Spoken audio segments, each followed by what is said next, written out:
Hello and welcome to Family Jewels. Today I, Charlie Dinkin, am flying solo because Olga is elsewhere. I don't know if I should say where she is. She's somewhere else. It's not exciting, but maybe it's exciting if you're excited about where Olga is. Anyway, today I am joined by the wonderful, the comedian, the actor, the writer. It's Joe Barnes.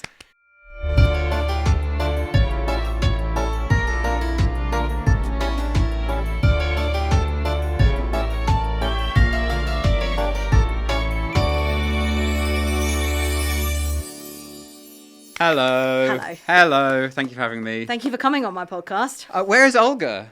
She's at her parents' house. That's topical. Straight away, I just said. Yeah, Olga, I miss you. I'm sorry. Yeah, Joe was excited to meet Olga. I don't really know Olga very well. I feel like we did a writer's room something ages ago, and but it's nice to hang out with you. Well, you come, so. Do it once. I'll Come up come with back. good enough stories. You can come back again. We ultimately do only know a limited pool of people, so we will have to That's how it cycle works. around. It's in a quick rotation. That's nice. Point. How are you? Yeah, I'm good. I'm slightly.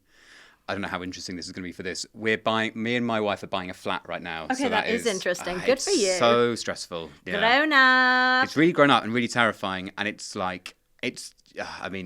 famously the most stressful thing in the world, but it's just so stressful. Have you found a place? Yeah, we've got a place. We've had an offer accepted. We were due to move in a few weeks ago, and then it's like it's like a leasehold flat. There are issues with the lease. They're ironing them out right now. On the way here, I got an email from the estate agent being like, "We should be due to complete like this week," but he's been saying that same email for the last.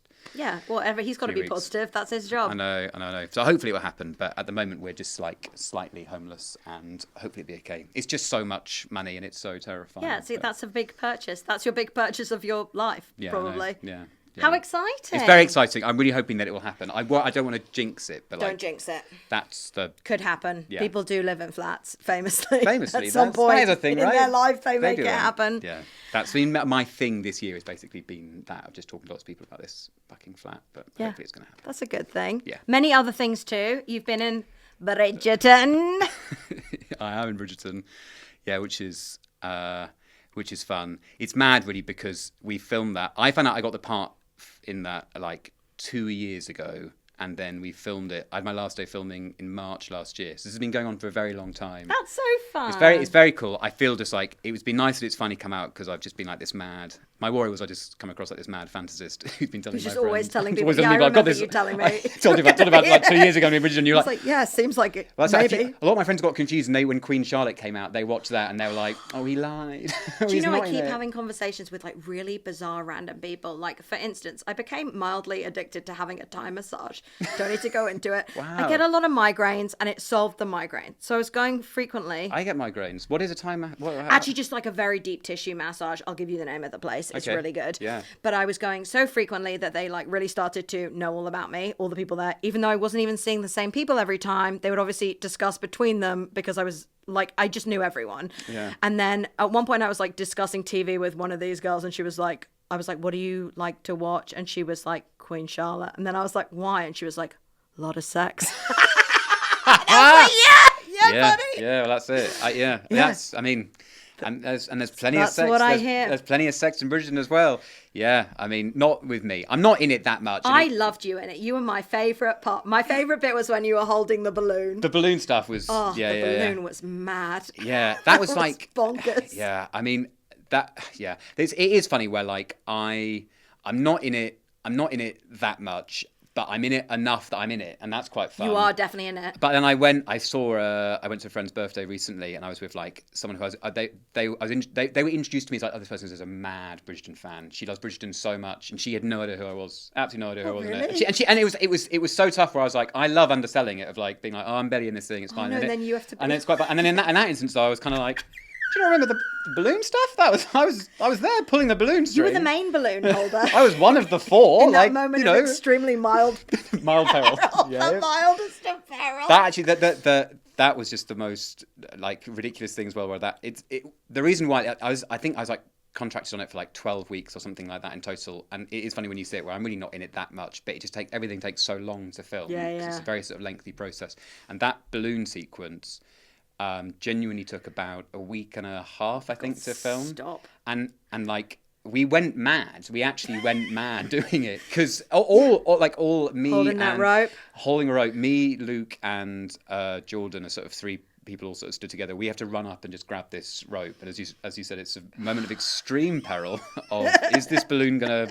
I think it's like there's always going to just go and sort of just veer off a bit. Just veer off a bit. Is it going to veer off a bit? It's a lot of peril, but they. Like we went like fully mad because all we had to do was just sort of we had to do these sort of like a little moment of a few lines. We sort of run up and grab this rope, but the idea of literally doing that on repeat for a week and a bit. By the end of it, we just went a bit crazy. Went a bit crazy, to be honest. I liked because I felt your part was often. I don't want to do it down because this to me was pivotal. Yeah. But when we would cut into a scene, you would be saying the second half of a very catty thing. Yeah, I think that's fair actually. It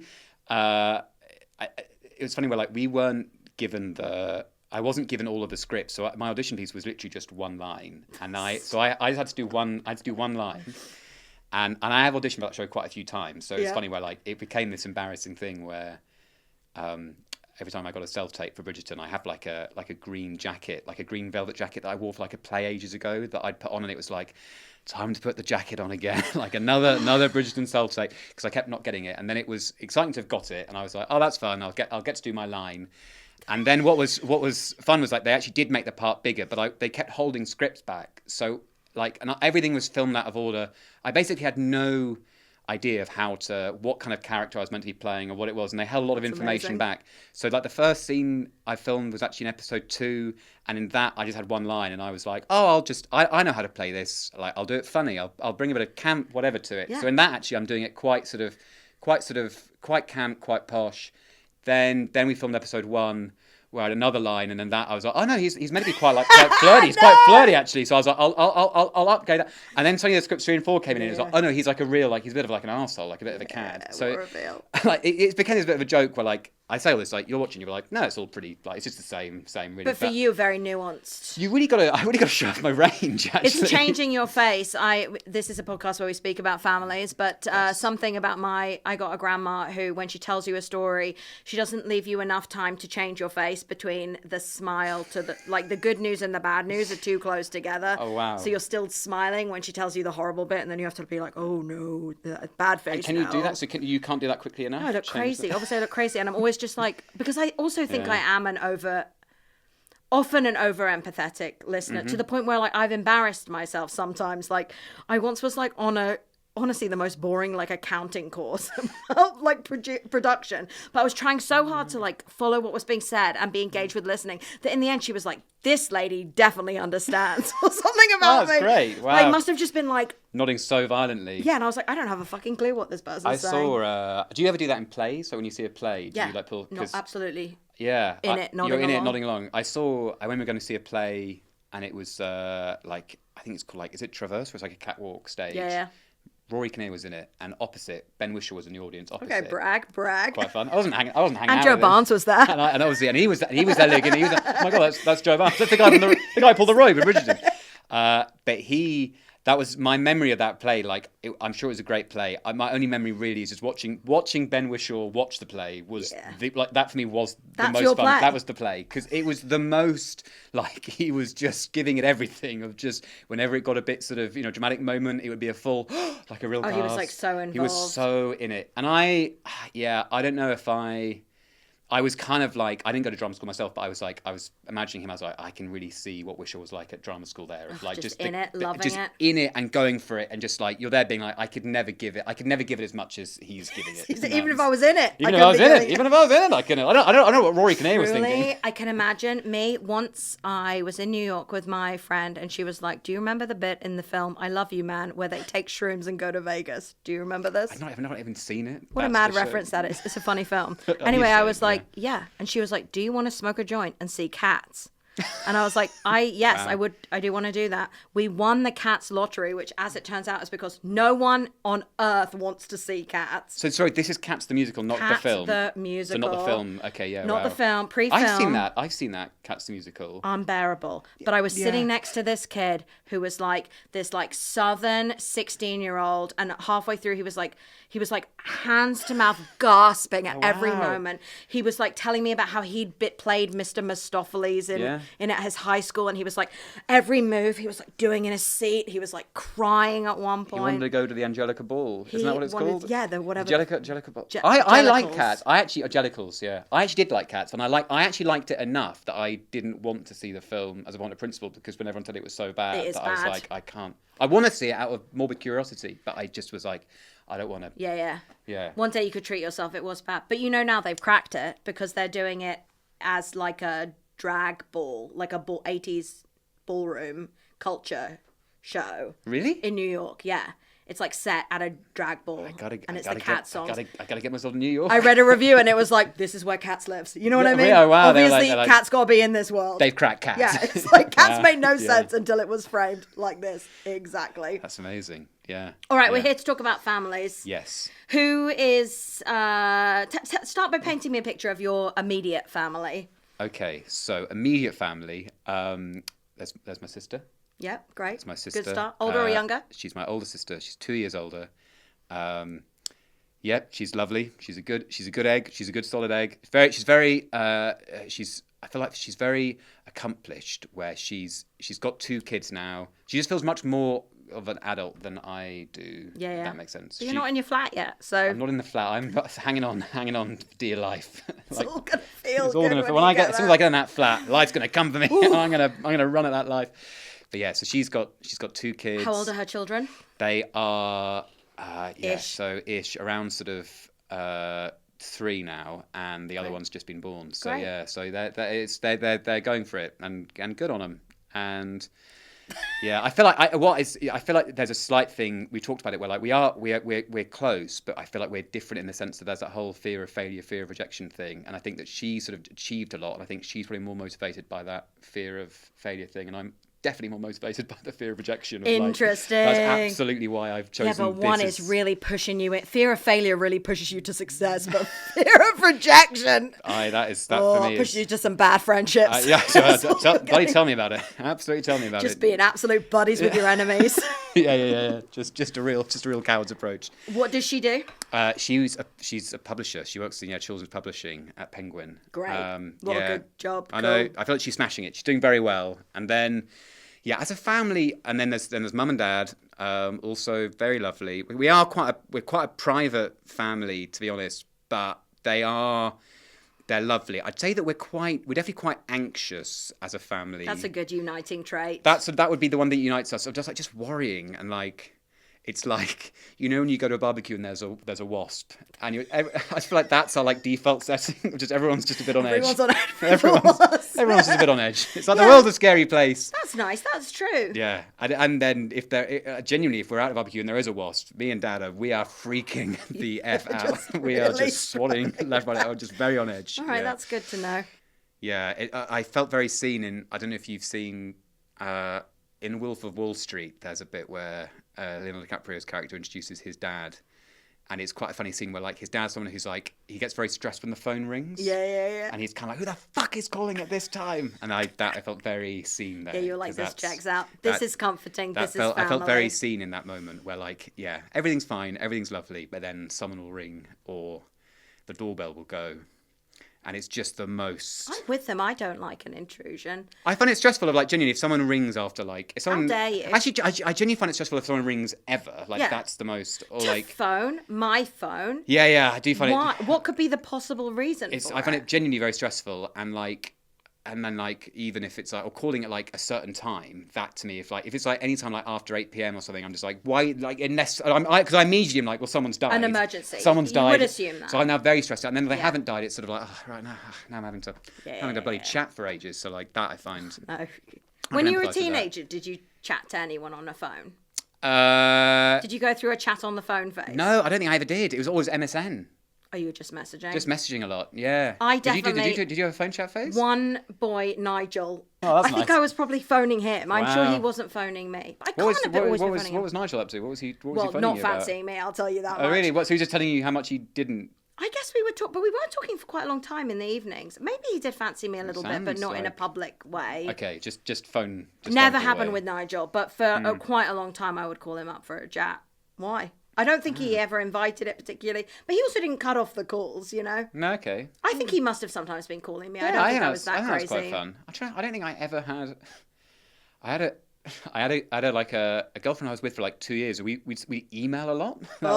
We did Wait, a lot when of you were a emailing. teenager? Yeah, Stop like just loads of it. emails, and we'd write letters as well. Like we'd write letters. Very Sweet. It's very wholesome. That's, What was yeah. your? Do you remember what your email address was? I up until like embarrassingly recently, my email address. It's not what you're thinking is like you're wanting like Hotmail, whatever. I had Joe William Barnes at btinternet.com. It's so formal. It's the purest of, and that was, I mean, from the ages of like, I mean, probably when would I have got email at like the age of like 10 so through much to name. yeah, so much name, and I think the at BT Internet is just like the purest form of that. Were your whole family at BT Internet? Yeah. You get a package. You get a package there. And Yeah. like, I think also like I that email is still open if anyone wants to email me. yeah. I've now moved Send to it in. Send it in if anyone's got any requests or any emails. You can still reach me on that. I check it occasionally just That to is see so what falls through the net. Mad. Did you have a weird Yeah, email? mine was I_love_Toby_Maguire_ the number 2 because someone already loved him. Tobey Maguire. That's nice. I really fancied him in Spider-Man. Yeah, just Spider-Man. I think I liked him in something else I'd seen that was like a sort of inappropriately... Jarhead, was that it? Or... Maybe something like that. Something Yeah. that was like inappropriately too old for me. Yeah. I liked him, but you know who I really, really fancied? Kieran Culkin in the film Igby Goes Down. And all my friends made fun of me, and I was right. Yeah, I'd back that. Kieran Why Culkin is not? hot, and everyone Yeah. knows it now, but I knew it when I was 14. Yeah, okay. What about yeah, he is hot. I He think is that's fair. hot. I totally Yeah, but back I remember that. being really... And I told my friends about that film, and they were like, no. Yeah. Well, you win. You know. won that. Yeah. But I haven't checked. I loved Tobey Maguire too in a long time. Yeah, see what's in there. I imagine that's yeah. quite... Is it Hotmail still? I think so. It'd be fascinating actually. Yeah, what's what'll be in there? What's Just loads collected. of like yeah, loads of MySpace requests. Do you know what I really regret? Deleting my Bebo. I never had Bebo. Well, there you go. So What actually was Bebo? exactly like face, you know, like a Oh, so it's like a platform where you MySpace could like thing. put Yeah, okay. pictures and things. But I uploaded loads of pictures there when I was a teenager, and then when I didn't want it anymore, I just deleted it and I didn't think for a second. But Mm. loads and loads of pictures, like maybe my only storage space for pictures from when I was a teenager. I don't have any more pictures from when I That's was a really teenager. sweet. That's okay. Yeah. Yeah, and I just was like, bye. Just didn't even think about it for 1 wow. second. Now it's gone. Anyway, as Yeah. fun as it is to reminisce Sorry, about. yes. No, it's good. So, Mum and Dad. Mum and Dad, where did you grow up? I actually grew up in the we moved around a bit. I actually grew up started out in Essex and then we moved to home counties, so in Buckinghamshire, and now Mum and Dad live in Somerset. So yeah, they moved around a bit. Lovely. How Yeah. nice. I used to go for a bit of Somerset. Yeah, I know. Yeah, they're near. They now live near Glastonbury, where the festival Oh, famously. famously. Have you heard of it? Have you heard of it? I don't know if you heard of that.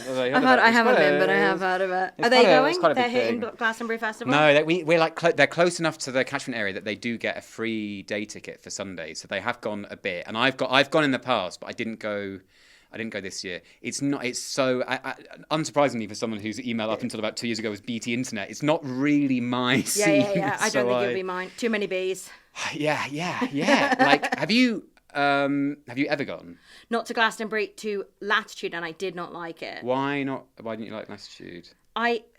Lots of things about it. Well, fundamentally, I don't really want to camp, I Yeah. think is the problem. And I'm sure people have figured out a way to camp comfortably, but I was not willing to invest in all the accoutrements to be comfortable. So I was uncomfortable. And then the thing I didn't like about Latitude is that everyone was just watching like 20 minutes of something, but like just like kind of half-assed. It was like, do you want to watch 20 minutes of someone just like talk about their book, and then like 20 minutes of someone doing the worst stand-up you've ever seen to an empty marquee? Yeah. I've performed at Latitude, so Yeah. I've had that experience. And it's of like doing no it one's sort of- in that tent. No one's really in it. It's like they'll come in and sit down. Also, it's like you had this thing because I'm in a sketch double act, and doing that, it's classic where like it normally takes like even when you're doing a set normally it takes the audience about like 3 minutes to be like what is this, what is actually going on But they're not here? concentrating, so But in a festival like that no hope. they're just like that was I think we were really close at one stage during Glastonbury Festival. I think it was mainly because Henry, the other guy in the double act, just loves festivals so much, and he really wanted to go. It is the best way to get a ticket. It's a really good way of getting a ticket. But yeah, I Did you go just you two?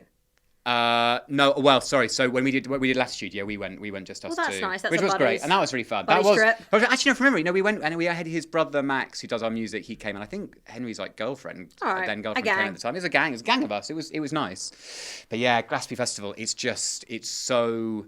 I totally agree with you about the camping thing. It's not really my thing. My wife went this time with her friends, and she's just come back with COVID. So I feel I feel vindicated. Like What did she do for comfort when sleeping on the ground? I need details. Is she doing an inflating mat? Yeah, she had that. We tried to make how to make it as how to like maximize comfort as much as possible. But like she still she was just so tired. Like you just feel so tired. And I don't do drugs. I don't see how you can get through it. You're not going to get through it then. I don't think I can get through it. I don't think you can. Also, like even when we went, when I went like this 10 years ago, because my parents live close enough, it was like I could go home if I wanted to. I didn't, but I could have done. That was just a nice knowing that I could have done.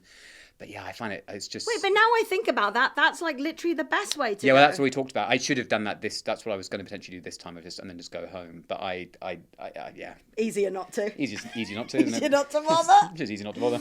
Yeah. So parents in Somerset. Now, Yes. what do you know of the past in your family? Grandparents. Grandparents, yeah. Let's okay. So we'll go back. Well, I mean, okay, grandparents on mum's side. So my grandma's still alive. My grandparents travelled around a lot. So mum actually grew up in the Solomon Islands, cool. like a South Pacific island. Wow. And my granddad, he used to run, I think it was the education department or something. He used to run on the Solomon Islands, and my grandma was an art teacher, so taught art there. So mum came to school over here, but they... Wait, so was he like a civil servant? Yeah, I think so. It does sound like amazing. Where they had a little house on the beach, and like mum had a pet turtle, and like it's all really wholesome stuff. Like, and they there were like mad stories of them.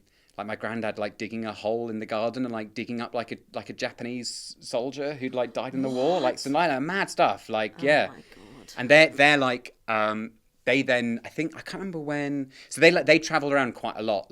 And when I was little, we always used to find it quite scary because we go to like my grandparents' house, which is now, so they then moved to Somerset, and that's where my parents now live. But when we were little, we'd find it quite scary. In your grandparents' house? Yeah. My grandparents' house. They live there now, and we used to find it quite scary because growing up, there'd be like quite like lots of like Pacific art, or like what was it called, like Solomon Island fighting sticks, which had like sharks' teeth on them. It's all very cool stuff. But when we were little, we used to find it real. Oh, it's quite scary. But like, yeah, it's amazing. Like, it's cool. Yeah. So that house must be really like full of. Yeah, it's full of a lot of tat, really. Like a lot of stuff. It's full of crap. And my grandparents are very lovely, but they are a bit mad and real hoarders, like proper hoarders. Good. So it was like, as in like, so when they now, my granddad died, but he died a couple of years ago. But my grandma now lives like in like a little house just up the road.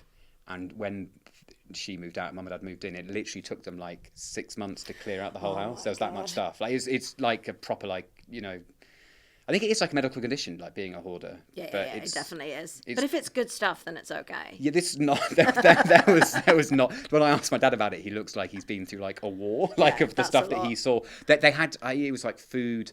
I think the oldest thing they found. The oldest thing they found was like food dating back to like 1979. No, stop it. So old, just Stop it. food, and there was like newspapers. The food thing is like that's still even now from my grandma, where like she just buys so much. She likes going out and buying food, but then doesn't throw anything away. So there's just so much food there, and you go there for like, drinks or dinner, and you've got to be just very careful of what you're eating because it is Could be from 1979. Could be from 1979. Could be from 1979. Yeah. Older than anyone in that room. Well, not older than your grandma, presumably, Yeah. but mad. Wild. Yeah, so that's quite fun. And that's cool. That's an interesting. So, was your mum born there? Yeah, she was born in. I feel like she was born in Kenya. I think she was born in Kenya Cool. or Nigeria. Yeah, I think Kenya. And then they moved to Solomon Islands. Then she came to school over here, and then she went to UCL where she met my dad. So they both did Scandinavian studies, and that's how they met. Cute. It's all very wholesome stuff, basically. Why did either of them choose Scandinavian Well, studies? we've got Scandinavian heritage. Huh. I think my dad's granny was Danish, but also his half brother was like the professor of Scandinavian studies at UCL. So I think that he chose it because he was like, he already did it. Well, I'll get in there, won't I? And he's quite a famous. This is niche stuff. But he's quite a famous professor of Scandinavian studies. My dad's half brother. So he taught it there, and then on my mum's side, they I can't remember who it is on my mum's side. She's got lots of Danish cousins, but they we still have like Scandinavian Christmas, and like so we have there's lots cute. of like, I don't know. Do you? Yeah. I mean, we do a thing where like Scandinavian Christmas is where it's like Christmas Eve basically is Christmas Day, right? And then I always like hearing of like what people do as like weird family traditions. If you take it out, you're like, that's just not Christmas if we don't do this. Yeah. Even though everyone's Wait, so yours is Christmas Eve is the main day. Christmas Eve is the main day. Presents. And then meal. Presents, meal. In the evening. In the evening, yeah. So like you'll have in the evening, we have like as like a starter, we have this thing called like we have rice pudding as a starter. Okay. No one really likes it, but Sweet. it is just like a really sweet. It's a sweet. Yeah, this is it. Well, it's yeah. I know. Okay. Yeah, my wife Rosanna's like, well, we're not doing that. We're not doing that. That'll go. But yeah, it's like a sweet dish. I never liked it, but it's a weird thing where even if we stop doing it, I'd be like, it's meant to like represent something, or I don't know what it meant. I don't know. Well, why do you eat it first? That's I don't know. It represents. Get that professor of Scandinavian studies on it. I think what it represents. It represents ill sense. That's what it represents. But we have that, and then in it, someone will have hidden in it like a shaved almond. Okay, so it's got a fun game, and if the person gets the almond, they win a prize. They win the almond. They win the almond. They get an almond. They've already got a nut allergy, but like it's fun for everyone else. But yeah, they then get a present, and then we have like Christmas goose, and there'll be like schnapps and aquavit, and then on Christmas Day we then have like it's like very fishy, so lots of like smoked herring and that kind of stuff. Yum, great. But like, do you have that, like a family? Like, do you have a Christmas thing where you're like... We do very weird stuff. Okay, so, yeah. Because my dad is Jewish and my mum is Catholic, both atheists now. Yeah. But no one loves Christmas more than Jews. Okay. Not all Jews, but secular Jews. You wouldn't think that, but yeah. My dad, obsessed with Christmas from when he was a child, desperately wanted to do Christmas. Because he really wants... Okay, I get it, yeah. As an adult, has gone... hard. As in probably like the turkey, like the full shebang. So like normal big like turkey lunch. We open presents in the morning. We have lunch. They're the kind of like staple things. But for a period of time over the last 5 years, it has now stopped. We would do like themed Christmas like immersive performances in honor of particular IP. So we celebrated the 25th anniversary of A Muppet's Christmas Carol by all dressing up as A Muppet's Christmas Carol characters, and then we sang every song from A Muppet's Christmas Carol over lunch. Who did you dress up as? I actually can't remember that one. What did I dress up as? We did Mary Poppins the next year, and I was the umbrella, which really annoyed my parents. They really wanted me to go for something more mainstream. That's really good. So I can't even remember who I was. So you just have your arms out like that a lot, or like as an umbrella? I made in the boot, like I had welly boots. Do you remember her umbrella has like a bird? Yeah. And I painted them like birds, and then I wore like a big black piece of fabric, like. Brilliant. Yeah. My brother, I looked at a picture the other day. I think the rice pudding is not that weird. Yeah, that's not weirder than this. It's not that weird. I was looking at a picture of it the other day, and my brother is dressed as a spoon. What is this?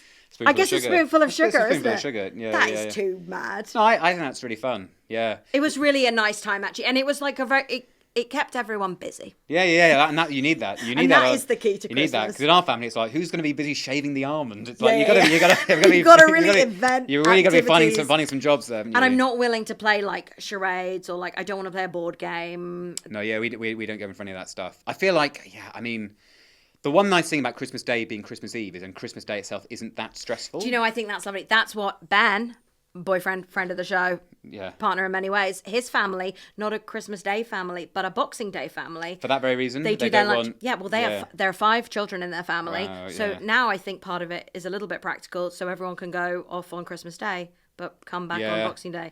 Except not me, because my mum's birthday's on Boxing Day. Oh, God, it's very emotional, so I have to attend that as well. Wow. Okay. Yeah. So do you guys do it separately? Do you still do Christmas separately? This year they did Christmas on the 7th of January, so I went along for really that. kicking into the long grass. Really kicked down into the long grass. It's like, look, you can do Christmas whenever. I actually, crossing that barrier as an adult, do you do, who goes to whose house for Christmas? We alternate, so we do That's nice. We'll do, I mean, it was a real discussion though. It's hard. That moment is hard. It is, and I think that it is definitely we are a very, very close family, so it is a thing where we're kind of and we do lots of like our traditions, but I don't know. It is just a day. We kind of rationalised that when it was COVID as well, and we all stayed in London, and I think that was a bit of a tricky thing where, especially my parents are very absolutely follow the rules and stuff, and we're very much we don't want you coming. We have to stay behind. But that we've found that quite hard. Oh my God, I found that one and I didn't do anything to try and make it nice either. I just I didn't even didn't even dress up as an umbrella. Couldn't do. The pair of us couldn't even do anything. There was no theme. Wow. Yeah, I didn't do anything to make it good. I think I made it like a salmon en croûte, and I didn't even enjoy it. Salmon en croûte. That's quite nice. Yeah, it was okay. And then I watched Soul. Do you remember it was the year that Soul we watched Soul. Out? We watched Soul. And it was oh God, this was really the last thing I needed. Also because Soul, I felt like Soul was all about following your dreams, and it was definitely as a creative, I was there being I don't know. Oh no, I just can't even do this. Yeah. Anyway, love those Christmas. Love that Christmases. That's an exciting element. But the Scandinavian thing, and that. Sorry, on the Go, the other thing on the Scandinavian thing was that my mum's. There's another fun thing because there's another fun. There's another. There's a fun thing. You must share your fun thing. Here's a fun thing. That's why we're here. My mum's cousin is a man called No. He's called No Viding. He's still around, right. And he is quite famous in Denmark because he set up this place called Christiania. Do you know cool. Christiania? So cool. Yeah. Very cool. Yeah. And he which is I think is it called a free state? Yeah, it is its own.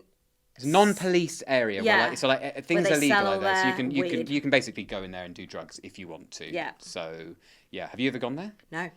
But I had a Danish boyfriend for a while. That's fun. And many friends who have studied abroad and been from Denmark. Yeah. I know it's crazy. I actually have never been, and I know I would love it. I went with some friends where also I don't do any of that stuff, so I just watched my friends smoke a spliff, and then free. I was like, I love this. I love this. I love that we can do this. I don't feel on edge. I do not feel on edge here at all. This is great. I'm loving this.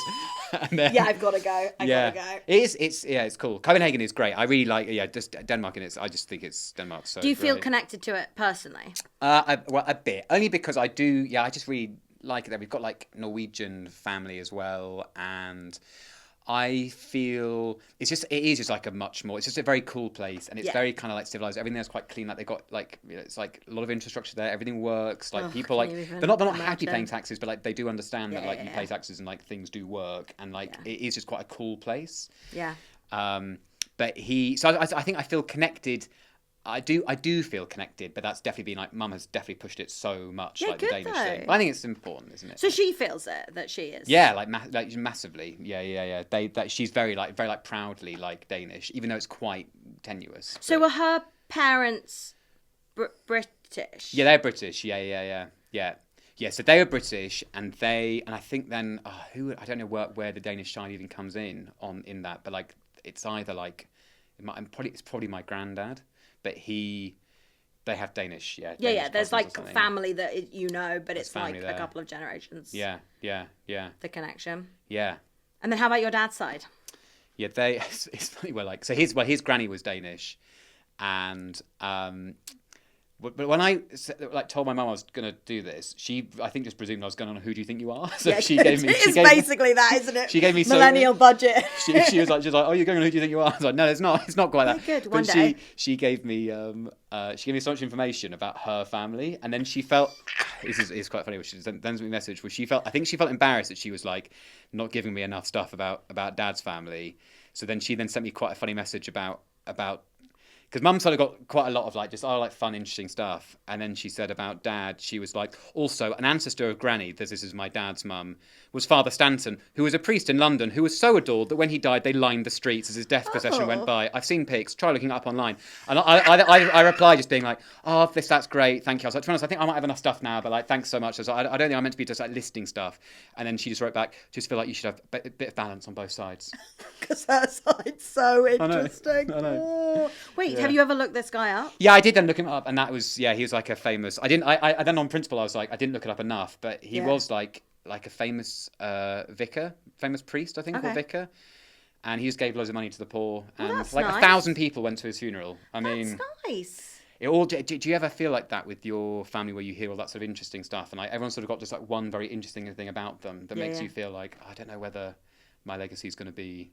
Oh, as interesting as that? Nowhere near as interesting as that. Please. I held a rope on... You've been on TV many times. I don't think that's... The most famously enduring medium. We're all going into the digital black hole.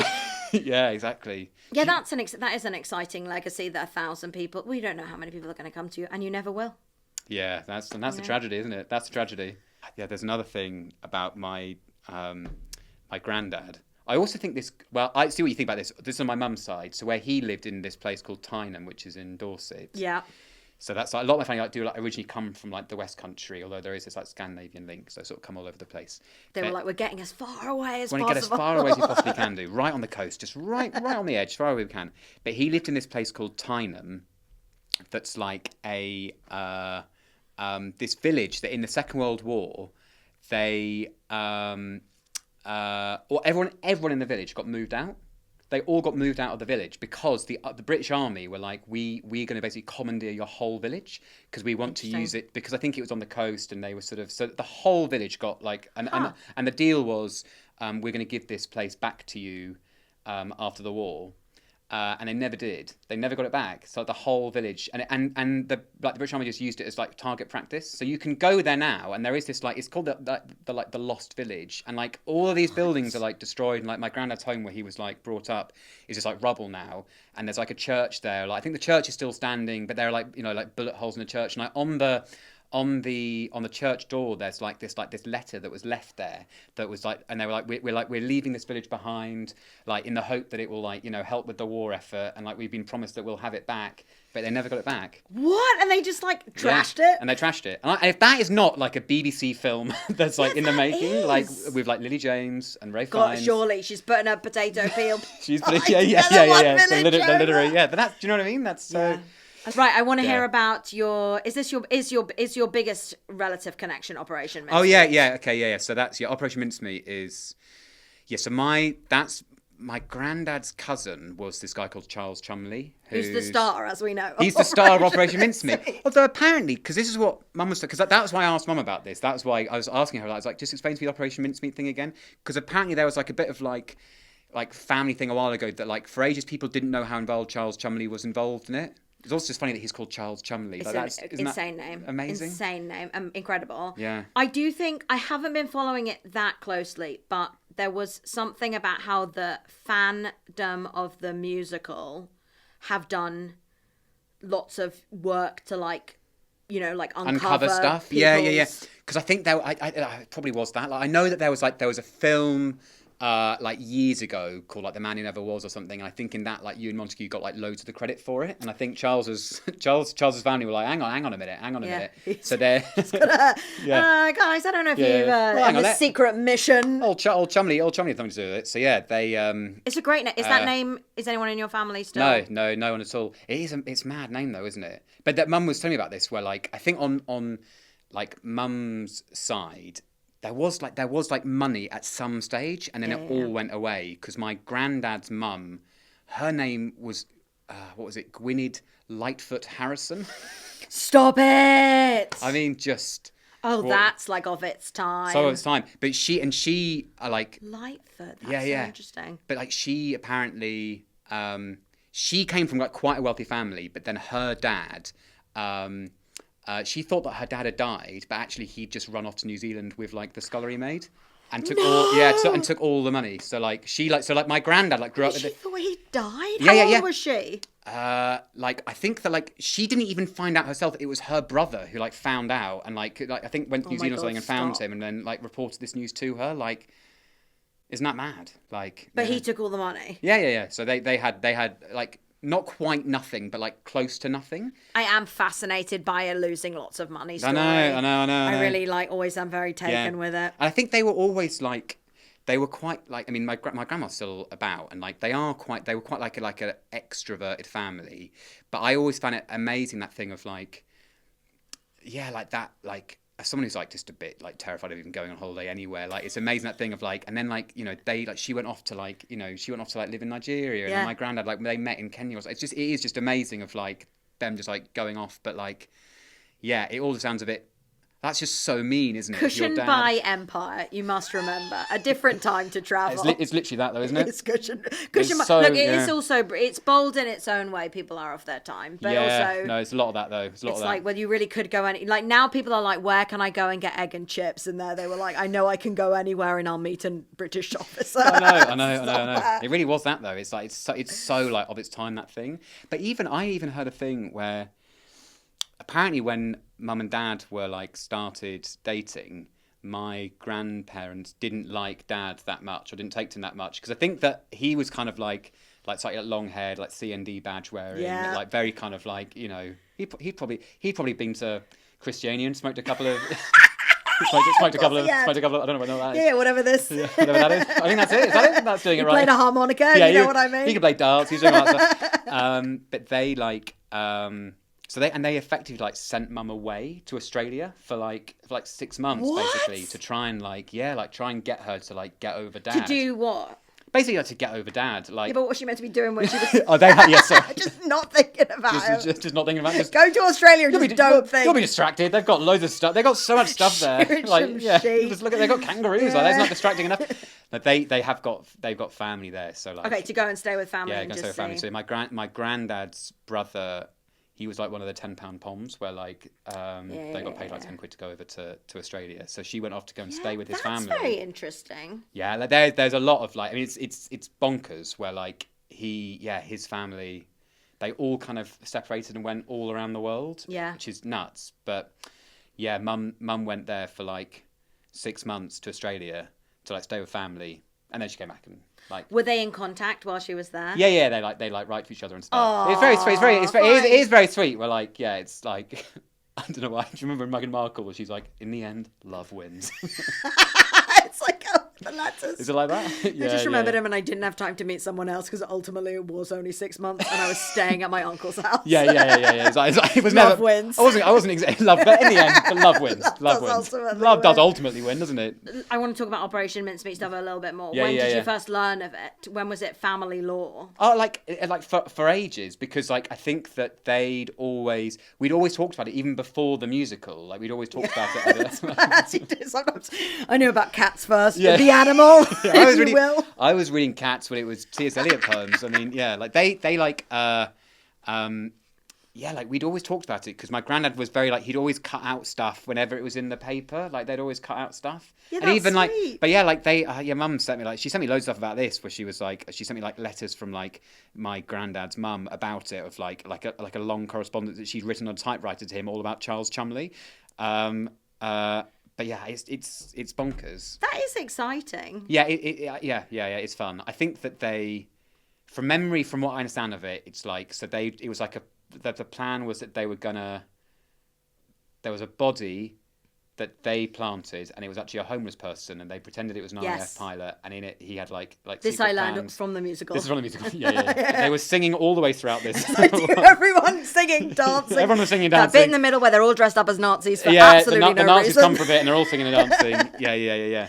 Everyone looks like they're having the most fun playing the Nazis, I will say. I know. I did love it. I've seen it twice now, and I thought it was so great. But I'd actually forgotten. This was the thing that we always were aware of our relative did. Well, you weren't this is connected to me. No. I then on the second time I saw it, I was like, oh yeah, this actually is like a family thing. I know, yeah. But I just forgot because it was a weird thing where I was sort of I'd slightly forgotten about it. I think that maybe they didn't even refer to our parents as Operation Mincemeat. They were just like, oh, your relative like did something. Just did something he was in like the war. He was like a spy in the war. I think that was the story. Oh, Like, that's that's fun. quite cool that he was like a spy in the war. But then when Operation Mincemeat, I was like, that's quite fun. But I've never. Have your parents seen it?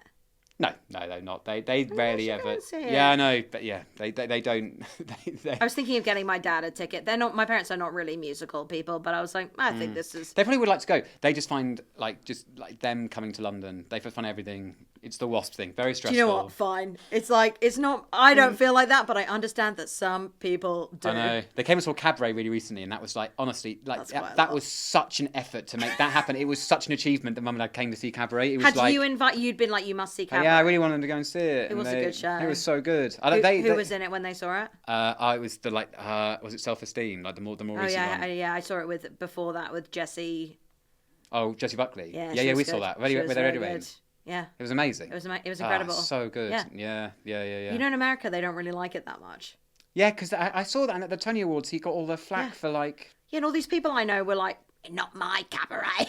And it's like, what are you talking about? I think it's so good, I thought it was really to the point, actually. I think it's the best thing I've seen. I also did think Operation Mincemeat was amazing, but Cabaret was so good. The thing that really made me laugh about Cabaret is like, many of our listeners will probably know the story of Cabaret, but go Google it. I'm not going to explain. But it's a very, like gender fluid space, all about like not being like, freedom and all these things. And they had gender neutral toilets in the building, and then Ben was standing in a line for a toilet, and all these women were really mean to him and said he was in the wrong toilet line. That's unfair. That's tough. You have to be like, these are gender neutral and you have not listened to the point of this musical. Yeah. When we saw it, I had a thing where like we were sort of at the top, and there was a bit where like I can't remember who it is, but like there's a really sad moment where like it's like an amazing moment where like you find out that one of the Jewish characters I think has been killed or taken off stage. They do it in a really sort of like poetic, like taken off stage. But they do. What I mean is like they do it in a really sensitive way, and it's like it's so moving, and like the there's the person next to me who I didn't know just went, aww.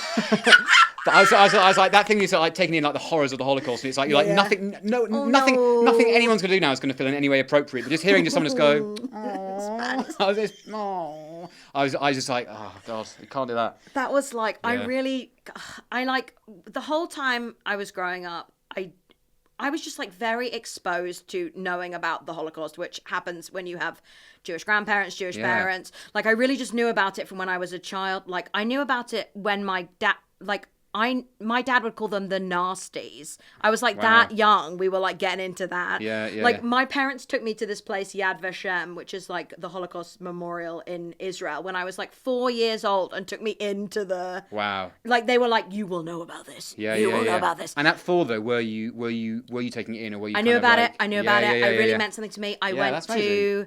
My grandpa was in a Jewish old age home, and people had tattoos from concentration camps, and I noted them. I wasn't like freaked out about it. It was just like a thing I knew about it. But that is to say, we were a very like, my dad, an emotional man, a man who moved easily by things, and did not want to rewatch a Holocaust film, sometimes did not want to watch it the first time. Okay. So I was very afeared of a Holocaust film, and I would never watch them. And then Zone of Interest came out, and I was like, I'm going to go see Zone of Interest.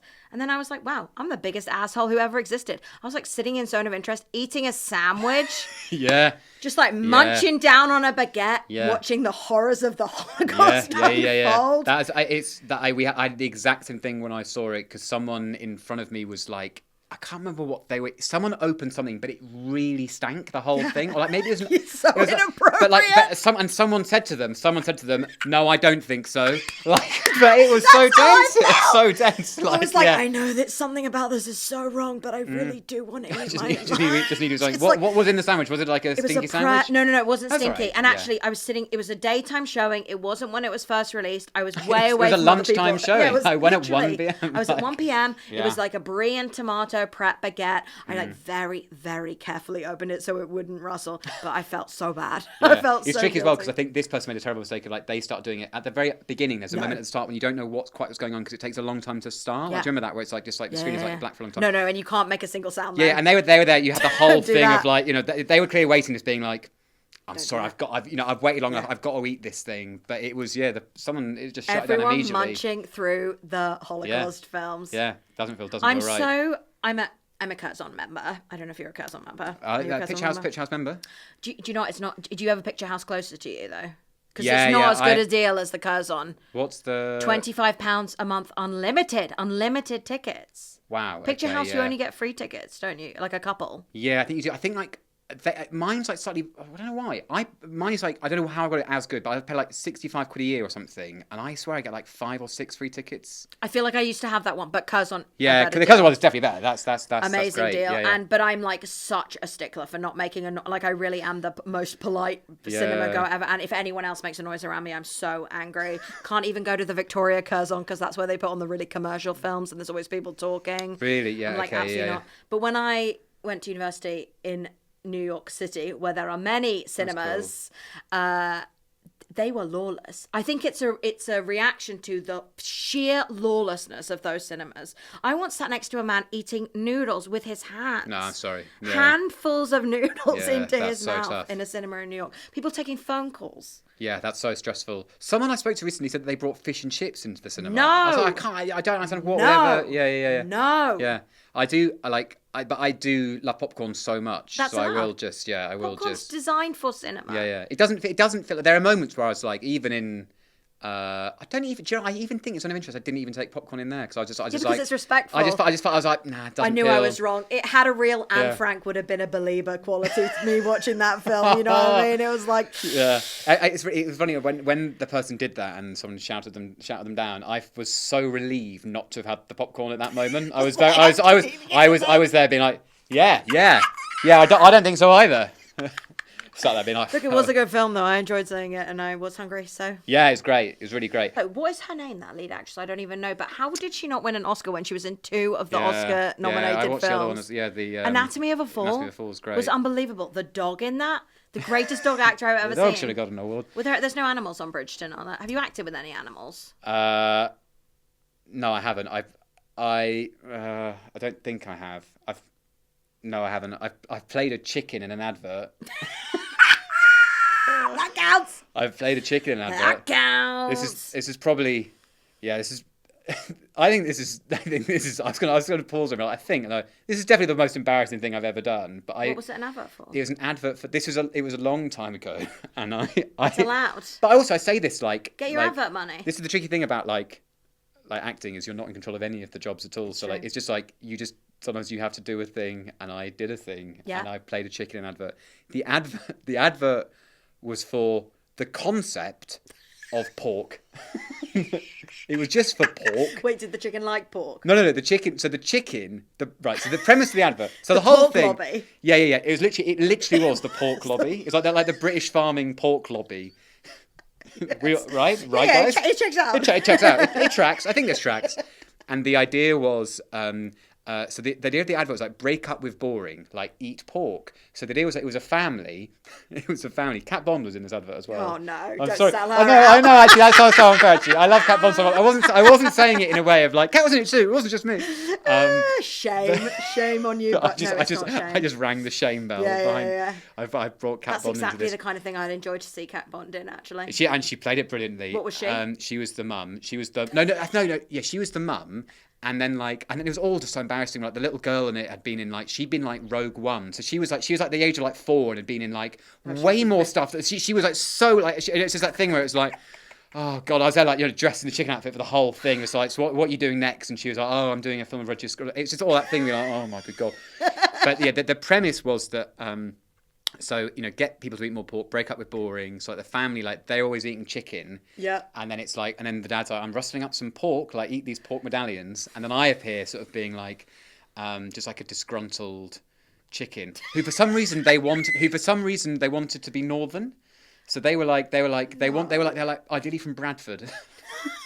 How did you learn it? I just did north.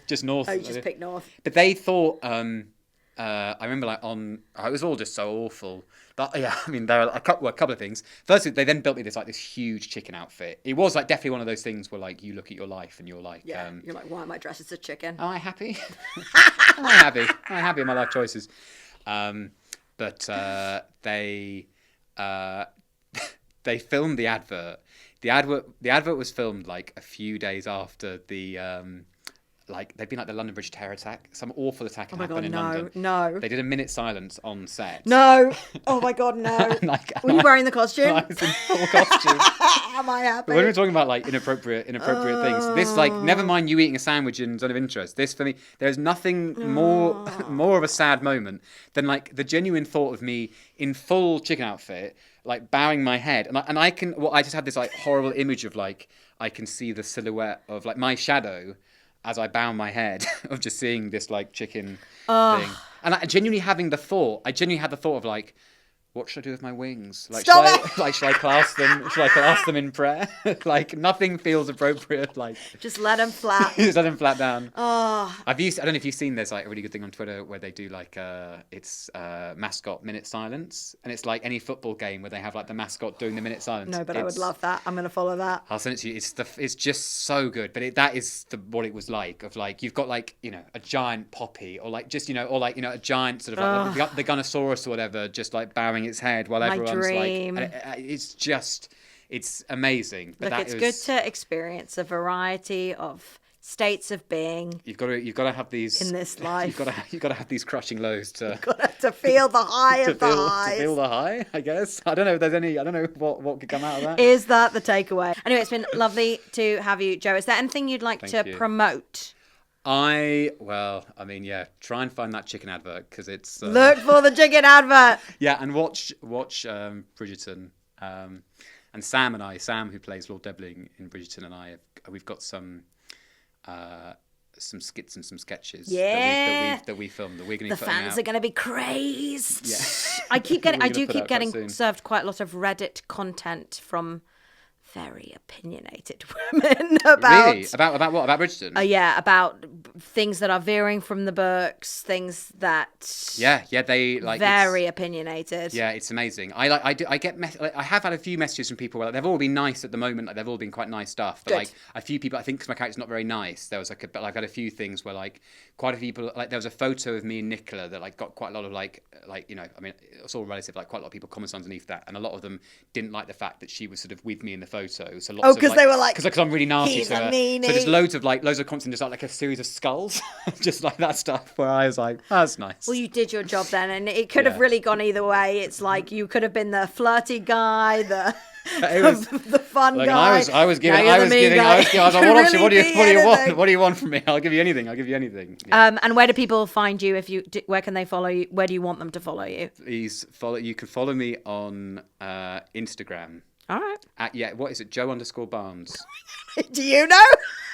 Just search Joe Barnes on Instagram. And email me at joewilliambbarnes@btinternet.com. You better check it. Yeah. And I think I'm on Twitter as well, but don't bother. Who's on Twitter? Well, lovely to see you. Thank you for coming in. Thank you very much. This is Family Jewels. Today it's hosted by only me, Charlie Dinkin, but Olga's still fine. It's also being produced by me. For some reason that is not clear, I'm not doing that good a job, but I appreciate you all still listening. And the theme music is by Ronan Shields. Bye!